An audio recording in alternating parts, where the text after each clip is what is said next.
كارزان عمر علي غيرو سردار احمد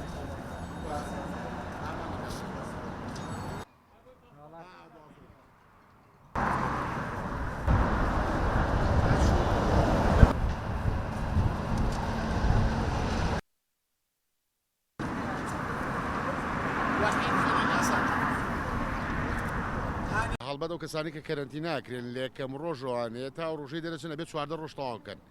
لە 14می ڕۆژە فاسەرەکانیان بۆ کرێت لە دوای 24 ساعت نەتیجەکەی دەرەچێت و ئیزنیانەین بەڵام ئەمە هاوڵاتیانەی کەیان بینن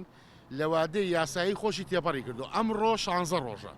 ئەمڕۆ 16می ڕۆژە هەموو فاسەکانیان بە نێگەتیڤی هاتوتە بۆ لای من یعنی هیچ کێشەیەکی تەندروستیان نییە ئەوە ئێستا بە پاساپۆرت و بە کتاب و بە هەموو شتێکەوە بۆمان حازر کردوون لێرەین بەڕێزەوە خواحافیزبوونیان لەکەین و هەموو خزمەت گوزاریەکانیشمان لێرە خزمەت گوزاری زۆر باشن یعنی تەنانەت سێژەم خواردنی زۆر کوالیتی زۆر باش ئامادەکراوە لێرەوە وەڵا فەحسەکە ئەنجامەکەی باشە لەخوا بەزیابێ بەس شتەکە ئەوەیە کە ئێستا بەدواوە مەترسی لەسەر نەبێ شتە 100% بۆ خۆمان باشە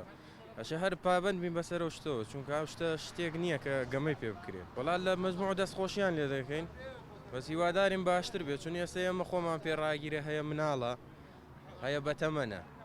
شتەکان گۆڕانکاریکی تیا بێ باشترە بەس لە مەجموع باش بوو دەستیان خۆش